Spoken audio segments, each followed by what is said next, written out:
جی N story دیکھنے والے تمام دوستوں کو السلام علیکم۔ پیارے دوستوں، یمن کے ایک بادشاہ کے ہاں ایک ہی بیٹا تھا جو آنکھوں سے اندھا تھا۔ اس کا نام قمر تھا۔ بادشاہ اکثر سوچا کرتا تھا کہ اس کے بعد اس کے تخت و تاج کو کون سنبھالے گا۔ آخر خدا نے اس کی سن لی، ایک اور چاند سا شہزادہ عطا کیا۔ اس کا نام عبداللہ رکھا گیا اور سارے ملک میں خوشیاں منائی گئیں۔ عبداللہ بڑے ناز و نعم سے پرورش پا رہا تھا۔ جب وہ 6 برس کا ہوا تو بادشاہ نے اسے مکتب میں داخل کرا دیا تاکہ علم حاصل کر کے اپنے خدا اور اس کی بنائی ہوئی مخلوق کو پہچانے۔ شہزادہ عبداللہ بہت ذہین تھا اور وہ بہت دل لگا کر محنت سے تعلیم حاصل کرتا۔ مدرسے میں کتابی علم کے علاوہ وہ جنگی تعلیم بھی حاصل کر رہا تھا۔ وہ کتابی علم میں سب لڑکوں سے زیادہ لائق تھا اور تیر تلوار چلانے میں بھی سب سے زیادہ ماہر تھا۔ وزیر اعظم کا لڑکا عبدالکریم اسے دیکھ کر بہت جلا کرتا تھا، کیونکہ وہ خود لکھنے پڑھنے میں بہت نکما تھا اور جنگی تعلیم میں بھی سب لڑکوں سے پیچھے تھا۔ اس کے باوجود وہ اپنے آپ کو بہت لائق اور بہادر سمجھتا تھا۔ وہ شہزادہ عبداللہ کی صرف اس لیے عزت کرتا تھا کہ وہ شہزادہ ہے، باپ کے بعد تخت پر بیٹھے گا، مگر وہ دل میں عبداللہ سے بہت نفرت کرتا تھا۔ عبداللہ جوان ہونے پر ہر قسم کے علم و ہنر میں ماہر ہو گیا۔ باپ کے مرنے کے بعد وہ تخت پر بیٹھا۔ کچھ عرصے بعد بوڑھے وزیر اعظم کے مرنے پر اس کے نالائق بیٹے عبدالکریم کو امیروں وزیروں نے وزیر اعظم کی کرسی پر بٹھا دیا، مگر عبدالکریم تو اپنے آپ کو ہمیشہ عبداللہ سے لائق اور بہادر سمجھتا تھا اور تخت و تاج کے خواب دیکھا کرتا تھا۔ اس نے اپنے کینے اور دشمنی کو دل میں رکھا اور ظاہر میں بڑی ایمانداری اور محنت سے بادشاہ کی خدمت گزاری کرتا۔ ایک مرتبہ بادشاہ عبداللہ اپنے بڑے بھائی قمر اور تمام امیروں اور وزیروں کو ساتھ لے کر ہرن کے شکار کو جنگل میں گیا۔ بھاگ دوڑ میں رات سر پر آ گئی۔ بادشاہ نے وہیں خیمے لگانے کا حکم دیا۔ عبداللہ بادشاہ ہونے پر بھی اپنے بڑے بھائی قمر کو دل و جان سے چاہتا تھا اور اس کی عزت کرتا تھا۔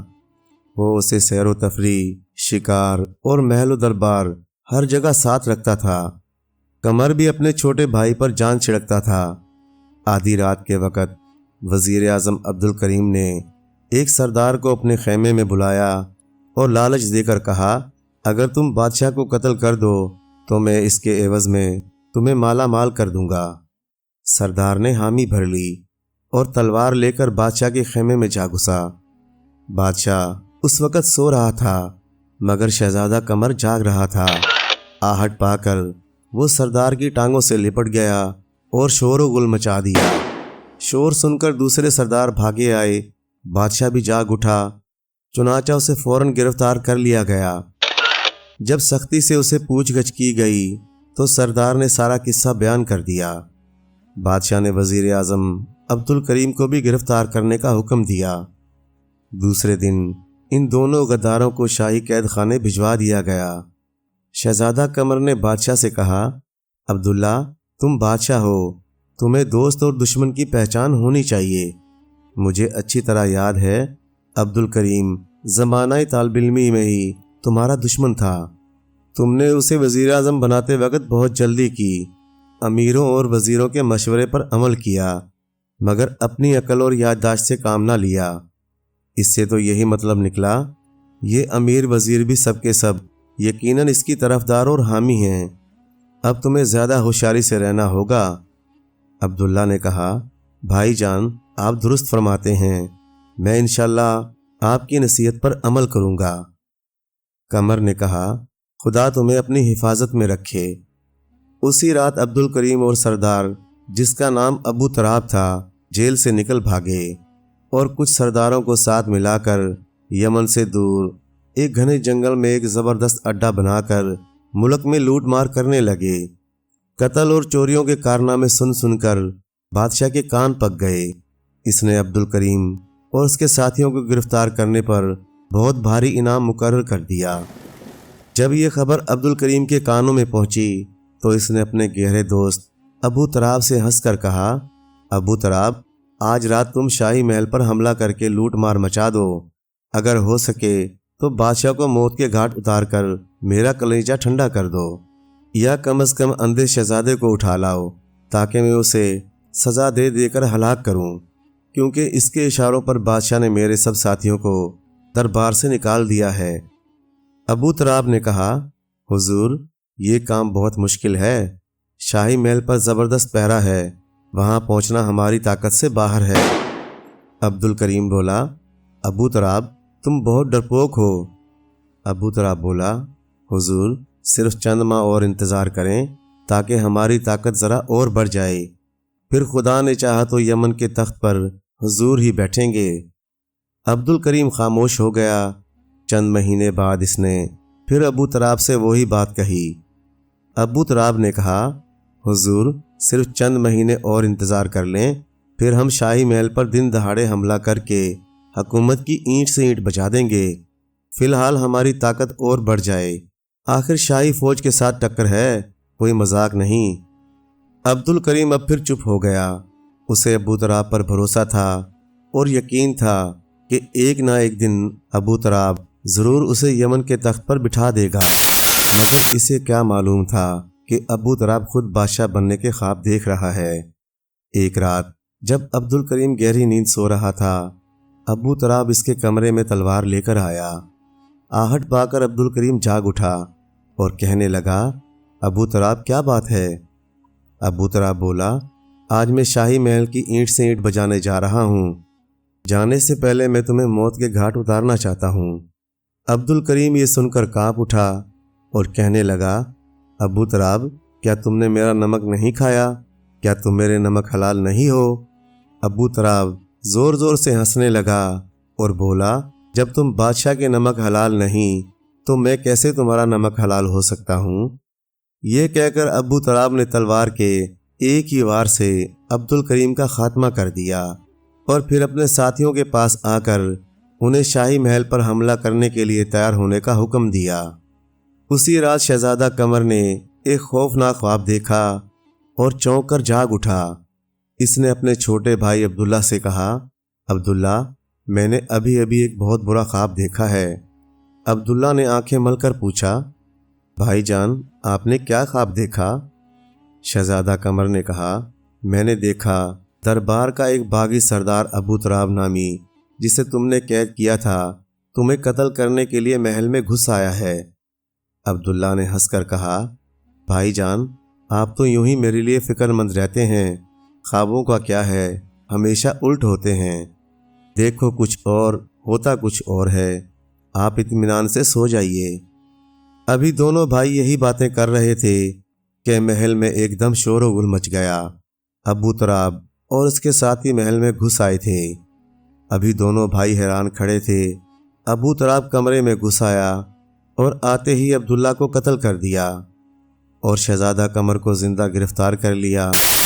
شاہی محل میں صبح تک ابو تراب اور محافظ پہرے داروں میں خون ریز لڑائی ہوتی رہی۔ ابو تراب کے ساتھیوں کی تعداد زیادہ تھی، اس لیے اس نے بے شمار سپاہیوں کو موت کے گھاٹ اتار دیا۔ صبح کو امیروں اور وزیروں کے ساتھ ملا کر اس نے تخت و تاج سنبھال لیا۔ شہزادہ قمر کئی ماہ شاہی قید خانے میں پڑا رہا۔ پھر ظالم ابو تراب نے حکم دیا کہ اسے دن بھر شاہی باغ کے رہٹ میں بیلوں کے بجائے جوتا جایا کرے۔ چنانچہ غریب شہزادہ قمر اس مشقت میں گرفتار ہو گیا۔ وہ دن بھر شاہی باغ کی رہٹ میں بیل کی طرح جتا گھومتا رہتا۔ جب ذرا تھک کر رکتا تو مالی اس پر بے دردی سے کوڑے برساتا۔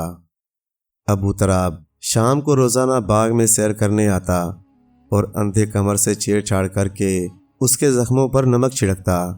وہ اس سے پوچھتا کہ یہ شہزادے صاحب کیسے مزاج ہیں؟ اس پر شہزادہ قمر ماتھے سے پسینہ پونچھ کر سرد آ بھر کر کہتا، اللہ تعالیٰ کا شکر ہے۔ ابو تراب کہکا لگا کر ساتھیوں سے کہتا، اس اندھے کا دماغ خراب ہو گیا ہے کہ جانوروں کی طرح رہٹ میں جتا ہوا ہے اور پھر بھی خدا کا شکر ادا کر رہا ہے۔ شہزادہ قمر جواب دیتا، ابو تراب انسان کو ہر حال میں خدا کا شکر ادا کرنا چاہیے۔ ابو تراب اسے کوڑا رسید کر کے کہتا، مگر تم تو انسان نہیں بیل ہو، بیل۔ شہزادہ قمر بڑے اطمینان سے جواب دیتا، بیل ایسے انسانوں سے لاکھ درجے بہتر ہے جو اپنے بھائی بندوں کا درندوں کی طرح خون بہاتے ہیں۔ ایک دن ابو تراب نے باغ میں آ کر اس سے کہا، شہزادے، اگر تم مجھ سے معافی مانگ لو اور یقین دلاؤ کہ تم میری سلطنت کے وفادار رہو گے تو میں تمہیں اپنے دربار میں عزت سے رکھوں گا۔ غیرت مند شہزادے نے کہا، ابو تراب، مجھے کسی چیز کی ضرورت نہیں، میں تم پر اور تمہارے دربار پر لعنت بھیجتا ہوں، اور میں نے کوئی جرم نہیں کیا جس کے لیے میں تم سے معافی مانگوں۔ ابو تراب نے جل کر حکم دیا کہ اسے دن رات رہٹ میں جوتا جائے اور زیادہ سے زیادہ مشقت لی جائے یہاں تک یہ مر جائے۔ چنانچہ اس دن سے بدنصیب شہزادے پر اور زیادہ سختی ہونے لگی۔ غریب شہزادہ آخرکار بیمار پڑ گیا۔ بادشاہ نے سختی سے منع کر دیا کہ اسے کوئی دوا نہ دی جائے، مگر شہزادہ قمر کی زندگی ابھی خدا نے اور لکھی تھی۔ چنانچہ وہ تھوڑے دنوں کے بعد اچھا ہو گیا۔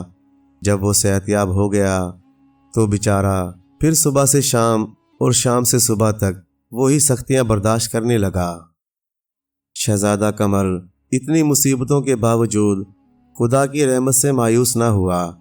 وہ ہر وقت اپنے حال پر صبر شکر کرتا رہتا اور خداوند عالم سے امداد مانگتا، مگر اس قدر سخت سزاؤں کے باوجود وہ خدا کے سوا کسی کے آگے نہ جھکا۔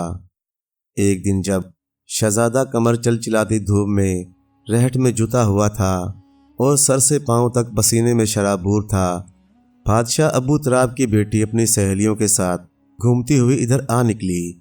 شہزادے کی یہ حالت دیکھ کر اسے بہت رحم آیا، مگر کیا کرتی، باپ کی سخت طبیعت سے واقف تھی۔ گھر آ کر اس نے غریب شہزادے کے غم میں کھانا بھی نہیں کھایا اور یوں ہی سو گئی۔ اس نے خواب میں بھی یہی منظر دیکھا اور گھبرا کر جاگ اٹھی۔ ایک لونڈی بھاگ کر اس کے پاس آئی اور پوچھنے لگی، شہزادی صاحبہ خیریت تو ہے؟ کیا بات ہے؟ کیا آپ نے کوئی ڈراؤنا خواب دیکھا ہے؟ شہزادی نے اسے ٹالتے ہوئے کہا، نہیں کچھ نہیں، تم سو جاؤ۔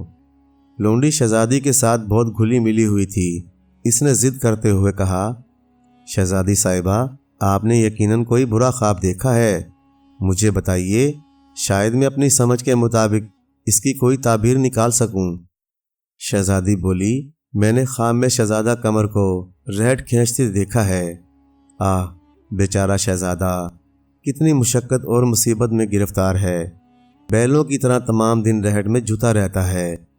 ایک شہزادے کے لیے جس نے ہر طرح کے عیش و آرام کے دن گزارے ہوں، رہٹ کھینچنا کتنی بڑی سزا ہے۔ لونڈی بولی، شہزادی صاحبہ، واقعی یہ بہت بڑا ظلم ہے، آپ بادشاہ سلامت سے اس شہزادے کی سفارش کریں۔ بادشاہ سلامت آپ کو اتنا چاہتے ہیں، کیا وہ آپ کی اتنی سی بات نہیں مانیں گے؟ مجھے یقین ہے وہ ضرور اس غریب کے حال پر ترس کھائیں گے۔ نہیں، تمہیں بادشاہ کی طبیعت کا کیا پتہ، میں ان کی بیٹی ہوں، میں سمجھتی ہوں ان کی طبیعت کو۔ وہ کبھی شہزادے کو آزاد نہیں کریں گے اور اس کی سزا میں بھی کمی نہ کریں گے۔ لونڈی بولی، شہزادی صاحبہ، آپ ذرا کوشش تو کر کے دیکھیے، شاید بادشاہ سلامت آپ کی بات مان لیں۔ لونڈی کی یہ بات سن کر شہزادی سوچ میں پڑ گئی۔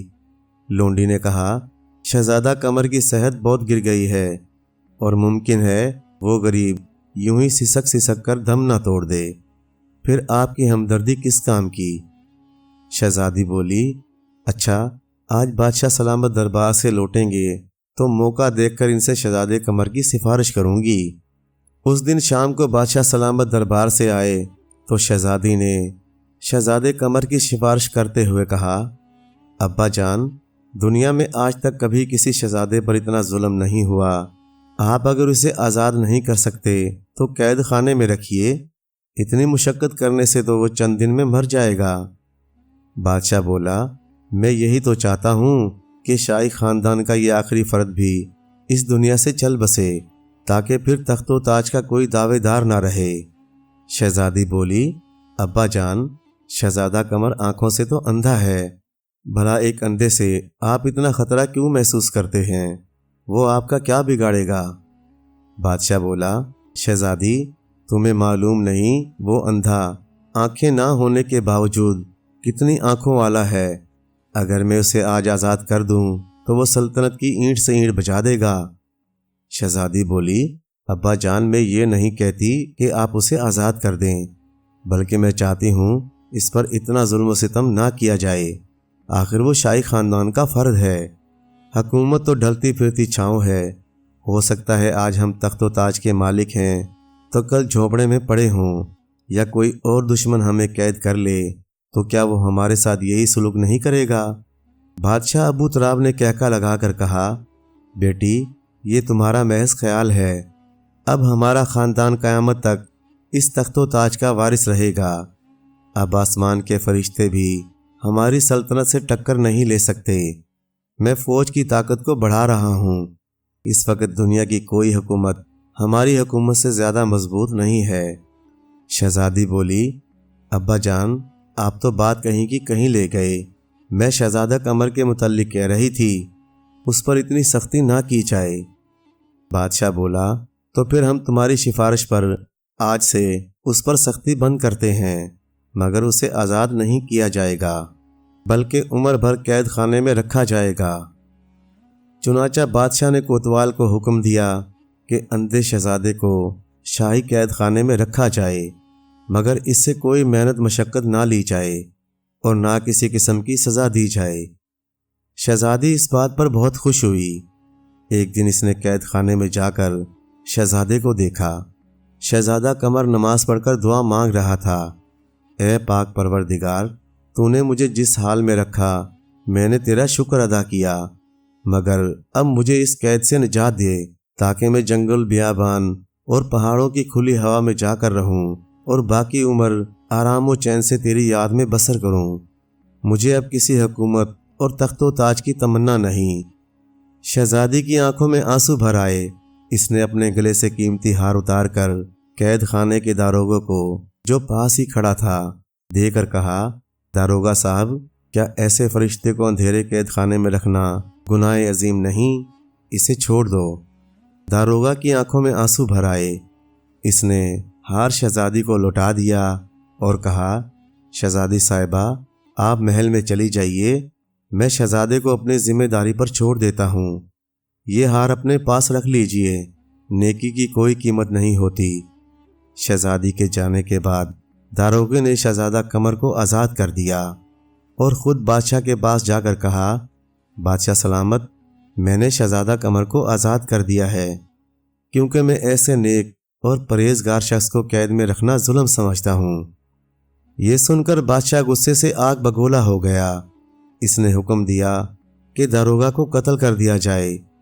حکم پا کر جلاد نے اسی وقت تلوار کھینچ کر داروغہ کو قتل کر دیا۔ قید خانے سے چھوٹ کر شہزادہ قمر ایک جنگل میں جا کر یاد الہی میں مصروف ہو گیا، مگر وہاں بھی اسے چین نہ ملا۔ آس پاس کے دیہاتوں سے لوگ اسے خدا رسیدہ سمجھ کر اس کے پاس آنے لگے۔ اندھا شہزادہ بہت پریشان تھا کیونکہ وہ تنہائی چاہتا تھا۔ ملک کا سپہ سالار بھی اس کی شہرت سن کر اس کے پاس چلا آیا اور بولا، آپ خدا رسیدہ بزرگ ہیں، اس ملک کے بادشاہ کے لیے دعا کریں، وہ اپنی رعایا پر بہت ظلم کرتا ہے۔ شہزادہ عبادت میں مصروف تھا، اس لیے اس نے کوئی جواب نہیں دیا۔ سپہ سالار رات بھر اس کے پاس بیٹھا رہا۔ جب صبح کا اجالا پھیلا تو وہ شہزادے کو پہچان کر دنگ رہ گیا اور بولا، شہزادہ قمر، آپ شاہی خاندان کے آخری فرد ہیں اور تخت و تاج کے حقیقی وارث ہیں۔ اگر آپ راضی ہوں تو میں ظالم ابو تراب کو تخت سے ہٹا کر آپ کو تخت پر بٹھا دوں۔ مجھ سے اب اس کے مظالم نہیں دیکھے جاتے۔ شہزادے نے کہا، نہیں، مجھے تخت و تاج کی ہوس نہیں، چلے جاؤ۔ سپہ سالار بولا، کیا آپ کو خدا کی مظلوم مخلوق کا بھی خیال نہیں جو ظالم بادشاہ کے ظلم و ستم جھیل رہی ہے؟ الغرض سپہ سالار نے شہزادے کو راضی کر لیا اور اسی رات تمام امیروں وزیروں کو ساتھ ملا کر ابو تراب کو خوابگاہ سے اٹھا کر قید خانے میں ڈال دیا اور صبح ہوتے ہی شہزادہ قمر کی تاج پوشی کا اعلان کر دیا۔ شہزادہ قمر کی تخت نشینی پر سارے ملک میں خوشیاں منائی گئیں۔ تخت پر بیٹھ کر قمر نے دربار کے تمام غداروں اور ظالم حاکموں کو ہٹا کر نئے آدمی چنے اور نیک نامی سے حکومت کرنے لگا۔ پیارے دوستو، پرانے وقتوں کی بات ہے کہ ایک ملک میں ایک جاگیردار کے سب سے چھوٹے بیٹے نے شاہی دربار میں بطور ملازم نوکری کر لی۔ اس لڑکے کا نام رستم تھا۔ یہ لڑکا بہت حسین و جمیل اور عقل مند ہونے کے ساتھ ساتھ بہت بہادر بھی تھا۔ رستم اپنی اس نوکری سے بہت خوش تھا۔ اس کا خیال تھا کہ دربار میں نوکری کی وجہ سے وہ ملک کے تمام بڑے بڑے لوگوں سے مل سکے گا اور ہو سکتا ہے کہ اس کی قسمت ہی بدل جائے۔ اس طرح یہ کہا جا سکتا ہے کہ رستم کا مقصد نوکری کرنا نہیں بلکہ حکومت چلانے کی تربیت حاصل کرنا تھا۔ دربار میں اور دربار کے اوقات کے بعد رستم اپنے آپ کو ہر وقت چاق و چوبند رکھتا اور اپنے لباس کی صفائی ستھرائی پر خاص دھیان دیتا۔ اس کے چہرے پر ہر وقت مسکراہٹ پھیلی رہتی، اس کے انداز و اطوار میں چستی پائی جاتی اور وہ اپنا ہر کام بڑی چابک دستی سے کیا کرتا تھا۔ یعنی وہ کسی کو بھی کسی قسم کی شکایت کا کوئی موقع نہیں دیتا تھا۔ اسی لیے دربار میں ہر شخص اس کی قابلیت کی تعریف کرتا اور کہتا کہ اس ہونہار لڑکے کی قسمت کسی وقت بھی بدل سکتی ہے۔ اسی دوران ایک مرتبہ رستم نے بادشاہ کی سب سے چھوٹی شہزادی مہوش کو دیکھا۔ رستم بھی ایک جاگیردار کا بیٹا تھا۔ اس نے شہزادی سے بات کرنے کی کوشش کی مگر اس نے رستم کو ایک ملازم سمجھ کر ڈانٹ پلا دی۔ لیکن رستم نے آخر اس کو ایک دن بتلا ہی دیا کہ وہ ایک جاگیردار کا بیٹا ہے۔ یوں شہزادی اس سے بات کرنے لگی۔ رستم نے شہزادی سے کہا کہ وہ اس سے شادی کرنا چاہتا ہے۔ شہزادی نے کافی سوچ بچار کے بعد رستم سے کہا، رستم، یہ بات اپنے ذہن میں رکھنا کہ ہماری کبھی شادی نہیں ہو سکتی۔ میں 10 شہزادیوں میں سب سے چھوٹی ہوں اور میری شادی کا تو فی الحال کوئی امکان بھی نہیں ہے۔ پھر بھی میرے والد میری شادی صرف تم سے اس لیے کر سکتے ہیں کیونکہ تم ایک بہت بڑے جاگیردار کے سب سے چھوٹے بیٹے ہو، مگر وہ بھی اسی صورت میں کہ اگر تم محنت کرو اور ایک ایسی مرغی حاصل کر لو جو کہ سونے کا انڈا دیتی ہو، یا کسی جن کو قابو کرو اور اس کا دفن شدہ خزانہ حاصل کرو۔ اس کے بعد ہی مجھے یقین ہے کہ بادشاہ سلامت میری شادی تمہارے ساتھ کرنے پر آمادہ ہوں گے۔ رستم نے جوش اور ولولے کے ساتھ شہزادی کو کہا، ہاں ہاں، میں ضرور ایسا ہی کروں گا۔ اگر اس طرح بادشاہ سلامت کا دل جیتا جا سکتا ہے تو میں وہ بھی کر گزروں گا۔ بس تم میرے لیے دعا کرتی رہنا۔ چنانچہ اگلی صبح وہ اپنے ارادے کو عملی جامہ پہنانے کے لیے نکل کھڑا ہوا۔ وہ چلتا رہا یہاں تک کہ وہ ایک جادو کے جنگل میں پہنچ گیا۔ جیسا کہ سب کو معلوم ہے کہ جادو کے جنگل میں ہر طرف جادو ہی جادو موجود ہوتا ہے۔ جیسے ہی رستم نے درختوں کے درمیان چلنا شروع کیا تو اس نے دیکھا کہ ایک پھول کافی جھک گیا ہے اور رستم سے کہنے لگا، مجھے توڑ لو، اگر تم اپنی دلی آرزو کو پورا کرنا چاہتے ہو تو مجھے توڑ لو۔ پھول نے اپنی باریک آواز میں رستم سے کہا۔ پہلے تو رستم بڑا خوفزدہ ہوا کہ بھلا ایک پھول کس طرح بول سکتا ہے، مگر جب اس نے سنا کہ پھول اس سے کہہ رہا ہے کہ اس کی دلی آرزو پوری ہوگی تو اس نے قدرے جھک کر پھول توڑ لیا۔ پھول کے توڑنے کی دیر تھی کہ زمین شک ہوئی اور رستم نے دیکھا کہ اس کے سامنے چمکتی ہوئی سیڑھیاں نظر آنے لگیں جو نیچے کی طرف جا رہی تھیں، اور ان سیڑھیوں کو سینکڑوں چراغوں نے روشن کر رکھا تھا۔ رستم نے اپنی طاقت ہمت کو جمع کرتے ہوئے چمکتی سیڑھیوں پر قدم رکھا اور دھیرے دھیرے نیچے اترنا شروع کر دیا۔ سیڑھیوں کے اختتام پر اس نے دیکھا کہ ایک نہایت خوبصورت خاتون کھڑی ہے جس نے سفید چمکیلا لباس پہن رکھا ہے اور اس کے بال بے حد سنہری تھے۔ اس کے لباس میں ہیرے جڑے ہوئے تھے۔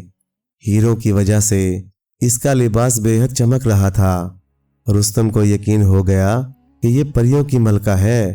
خوبصورت خاتون واقعی پریوں کی ملکہ تھی۔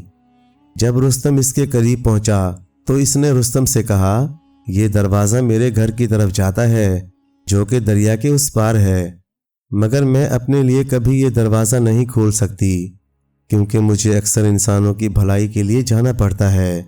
ایک بہت بڑی جادوگرنی نے مجھے یہاں پر قید کر دیا ہے اور میری جادو کی چھڑی لے گئی ہے۔ اگر تم صرف میری خاطر واپس جاؤ تو میں تمہاری ہر خواہش پورا کر سکتی ہوں، مگر مجھے پہلے اس پریشانی سے نجات حاصل کرنا ہے۔ میں ضرور واپس جاؤں گا، رستم نے دلیری کے ساتھ جواب دیا، صرف اس لیے کہ میں ایک مہربان خاتون کی مدد کرنا چاہتا ہوں۔ مجھے آپ صرف یہ بتلائیں کہ مجھے کرنا کیا ہوگا۔ میں آپ کو یقین دلاتا ہوں کہ میں آپ کا کام ضرور کروں گا اور کبھی بھی آپ کو مایوس نہیں کروں گا۔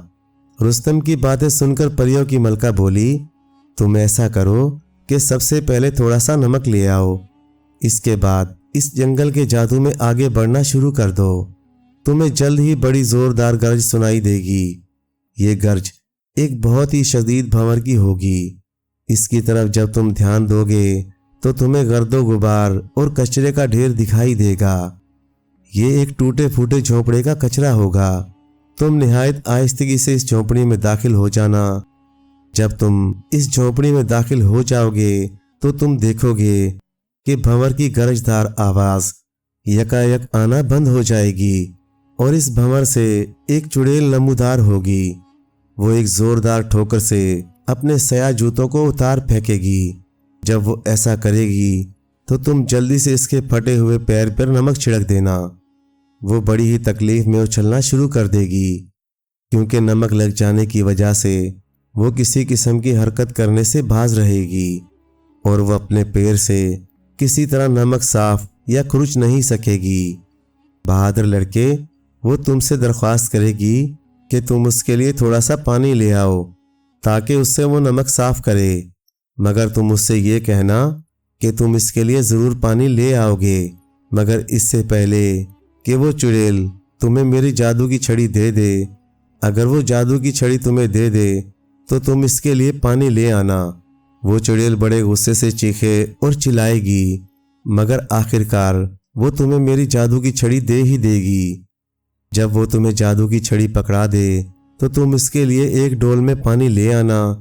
وہ پانی اس کو پکڑا کر تم وہاں رکنا نہیں، بلکہ جب وہ اپنے پیر دھونے لگے تو تم بہت تیزی سے وہاں سے دوڑ لگا دینا۔ جب وہ پانی سے اپنے پیر دھوئے گی تو تمہارے پیچھے دوڑ کر پکڑنے کی کوشش کرے گی، مگر تم تیزی سے دوڑتے ہوئے یہاں آ جانا اور جادو کی چھڑی مجھے دے دینا۔ رستم نے بڑے دھیان سے پریوں کی ملکہ کی تمام باتیں سنی اور ان سب باتوں کو ذہن نشین کرتا چلا گیا۔ اس کو یہ ایک بہترین موقع دکھائی دیا کہ اگر وہ کسی طرح سب کچھ کرنے میں کامیاب ہو گیا تو پھر اس کی شادی شہزادی سے ہونا لازمی ہے۔ وہ خیالوں میں شہزادہ بن گیا اور شہزادی مہوش کے خیالوں میں کھو گیا۔ رستم نے جلدی سے چمکیلی سیڑھیوں کو عبور کر لیا اور واپس محل میں آ گیا۔ محل سے اس نے تھوڑا سا نمک حاصل کیا اور اس کو سنبھال کر اپنے کپڑوں میں رکھ لیا۔ اس کے بعد وہ ایک مرتبہ پھر اس جادو کے جنگل کی طرف آ گیا۔ وہ آگے ہی بڑھتا چلا گیا۔ جلد ہی اس نے ایک بہت ہی گرجدار آواز سنی۔ اس نے اس آواز کی طرف دیکھا تو اس کو ایک بھنور دکھائی دیا۔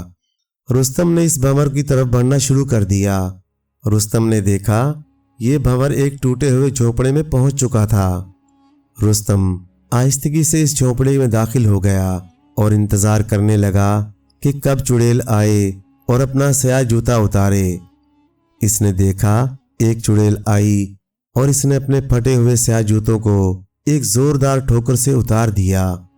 جو ہی اس نے جوتے اتارے، رستم نے آگے بڑھ کر اس کے پیر پر نمک بھر دیا، کیونکہ اس کو ایسا ہی کرنے کے لیے پریوں کی ملکہ نے کہا تھا۔ چڑیل نے شدید درد سے بلبلانا شروع کر دیا، مگر رستم نے اپنی شرطیں پیش کر دیں۔ چڑیل کچھ دیر تو اس کو ڈراتی دھمکاتی رہی، مگر جلد ہی درد کی وجہ سے وہ مجبور ہو گئی۔ چڑیل نے رستم سے کہا، جادو کی چھڑی الماری میں رکھی ہے۔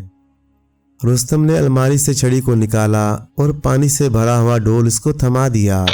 جیسے ہی چڑیل نے پانی کا ڈول پکڑا، رستم نے بھاگنا شروع کر دیا۔ اس نے سارا راستہ اپنے ذہن نشین کر رکھا تھا۔